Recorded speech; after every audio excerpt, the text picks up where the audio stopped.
आप सभी का स्वागत है एक बार फिर से हमारे इस प्रोग्रामिंग चैनल में। आज हम बात करेंगे कि हम बिना मॉड्यूलस साइन के कैसे रिमाइंडर फाइंड आउट कर सकते हैं सी या सी प्लस प्लस में।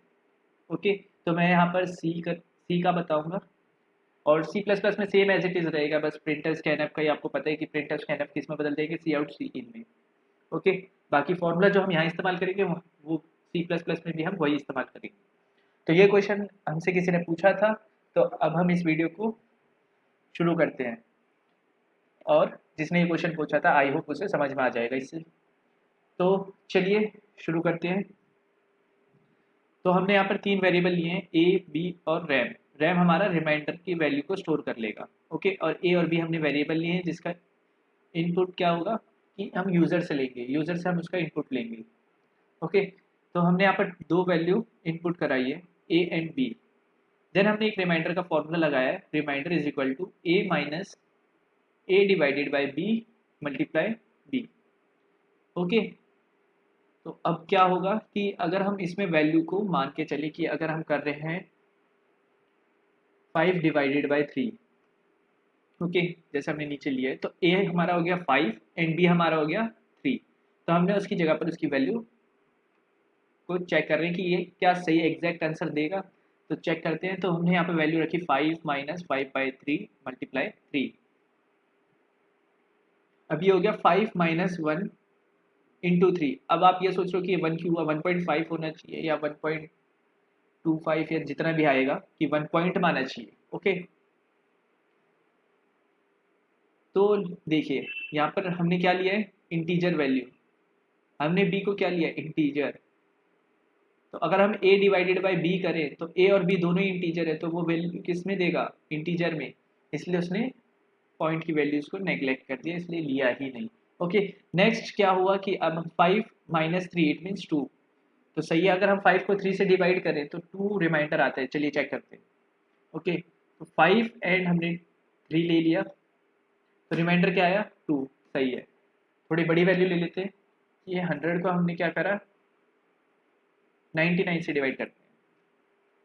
क्या आना चाहिए, 1 1 करेक्ट है। ओके, तो ये तो था, इसमें हम डिवाइड और मल्टीप्लाई का इस्तेमाल कर रहे थे। अब हम क्या चाहते हैं, अब हम डिवाइड मल्टीप्लाई भी इस्तेमाल नहीं करना चाहते। ओके, हम डायरेक्ट क्या करेंगे, बिना मॉड्यूलस डिवाइड मल्टीप्लाई के साइन के हम डायरेक्ट रिमाइंडर निकालेंगे। तो उसके लिए हम क्या करेंगे, चलिए शुरू करते हैं उसको भी। उसके लिए भी हम बना लेते हैं एक। हम क्या कराते हैं, एंटर नंबर, किस नंबर को डिवाइड कराना है। ओके,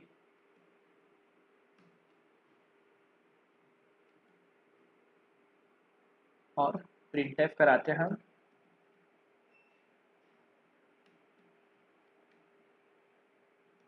एंटर डिवाइजर, किससे डिवाइड कराना है। स्कैनअप कर लेते हैं, %d %b। ओके, यहाँ तक हमने क्या करा है, एंटर कराया है। अभी सिर्फ जितना मैं ट्रैक कर रहा हूँ उतने में हमने क्या करा है, सिर्फ एंटर करा है नंबर, कि हम एक नंबर ले रहे हैं और किससे डिवाइड करा रहे हैं उसको ले रहे हैं। अब हम क्या करेंगे, वाइल लूप का इस्तेमाल करेंगे। वाइल, अगर a हमारा ग्रेटर देन इक्वल टू है b के, ओके,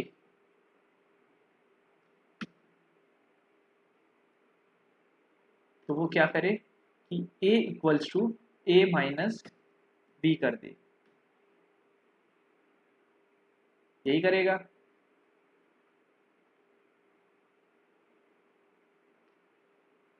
ओके, यही करेगा। अभी देख लेते हैं ये कैसे हो रहा है। ठीक है, तो अभी के लिए सिर्फ इतना याद रखना है कि हमारे को क्या करना है। अगर हमारा नंबर जो है वो डिवाइजर से बड़ा है तो वो क्या करे, a equals to a minus b करे। ओके, इसका कहने का क्या मतलब है कि अगर हम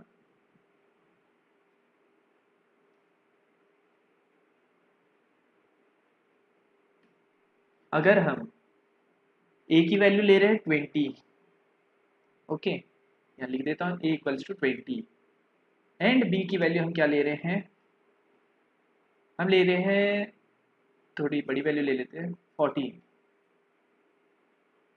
ओके। तो वो क्या कह रहे हैं, क्या करें, a equals to a minus b, it means a equals to 20 minus 14, तो a की वैल्यू कितनी हो जाएगी 6, इट मीन्स रिमाइंडर क्या होना चाहिए 6।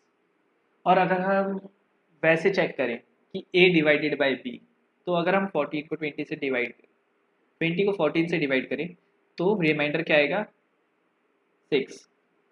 चलिए चेक कर लेते हैं, ओके। तो हमने ले लिया, नंबर ले लिया 20 एंड डिवाइजर ले लिया हमने 14, करेक्ट, 6 रिमाइंडर आ रहा है, ओके। तो अभी हमने कौन सा लिया था 5 और 3, कि हमारी वैल्यू 5 है और 3 है, ओके। तो अब उसका भी चेक कर लेते हैं, उसका आंसर क्या आया था रिमाइंडर 2, ठीक है। चेक कर लेते हैं 5 एंड 3, रिमाइंडर क्या आया 2, करेक्ट है। अब थोड़ी बड़ी वैल्यू लेते हैं, कि हम ले लेते हैं 18 और ये किससे डिवाइड हो 4 से, ठीक है। रिमाइंडर क्या आना चाहिए 2, क्योंकि 4 4 से 16 होता है एंड देन 2 रिमाइंडर होना चाहिए। तो चेक कर लेते हैं, यस करेक्ट है। अब ये कैसे हुआ, ठीक है। तो हमने यहाँ लूप का इस्तेमाल करा था, हमने क्या कहा था कि जब तक जो नंबर है, जो हमने नंबर लिया है, इट मीन्स जो हमने क्या लिया है 18 लिया है, यहाँ पर मैं दिखा देता हूँ,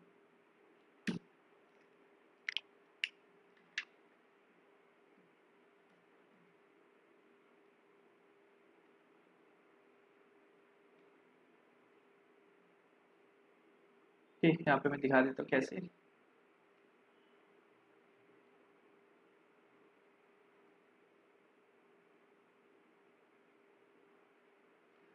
कि हमने क्या करा है, ए की वैल्यू क्या ली है 18 एंड बी की वैल्यू हमने क्या ली है 4, इट मीन्स अभी यहाँ पर क्या केस चल रहा है कि ए हमारा क्या है ग्रेटर है बी से, ठीक है।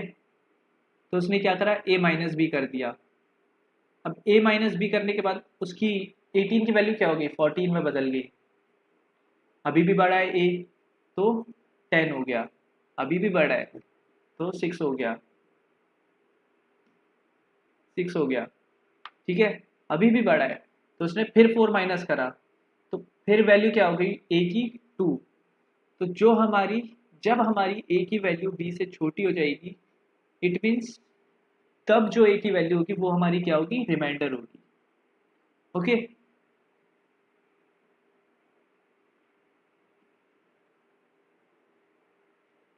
तो यहाँ पर इस कंसेप्ट के लिए हम इसलिए लूप का इस्तेमाल कर रहे हैं, ताकि वो क्या करे कि जब तक हमारा नंबर जो है वो डिवाइजर से छोटा ना हो जाए तब तक हमारा रिमाइंडर आएगा नहीं, ठीक है। जैसे ही ए की वैल्यू जो है, मतलब जो हमने नंबर लिया है वो कम होते होते जो हमारा डिवाइजर है उससे कम हो जाए, तब वो जो वैल्यू होगी ए की, या फिर जो हमने नंबर लिया उस, वो जो नंबर बचेगा आखिर में, इट मीन्स जो हमारा ए है वो बचेगा, तो जो उसकी वैल्यू होगी वो क्या कहलाएगी रिमाइंडर, ओके। तो आज के लिए सिर्फ इतना ही। तो आज हमने दो चीज़ें सीखी कि कैसे मॉड्यूलस के बिना हम रिमाइंडर निकाल सकते हैं, और कैसे हम डिवाइड मल्टीप्लाई और मॉड्यूलस के बिना रिमाइंडर निकाल सकते हैं, ओके। तो आज के लिए सिर्फ इतना ही, मिलते हैं अगली वीडियोस में। अगर आपको ये वीडियो पसंद आई हो तो जल्दी से जल्दी नीचे के उस लाइक बटन को दबा दीजिए, और अगर आप अभी नए हैं और आपने सब्सक्राइब नहीं करा है तो जल्दी से जल्दी इस चैनल को सब्सक्राइब कर दीजिए। हम मिलते हैं अगली वीडियो में, तब तक आप प्रोग्रामिंग करते रहिए। और अगर आपको कोई डाउट हो या आपको भी ऐसे कोई अच्छे से क्वेश्चन आ रहे हो दिमाग में और आपको उसका कंसेप्ट नहीं पता चल रहा है, तो आप हमें हमारे डिस्क्रिप्शन में दी गई आईडीज़ पर लिख कर भेज सकते हैं, हम आपके उस क्वेश्चन को ज़रूर सॉल्व करेंगे। तो चलिए मिलते हैं अगली वीडियोस में, तब तक आप प्रोग्रामिंग करते रहिए।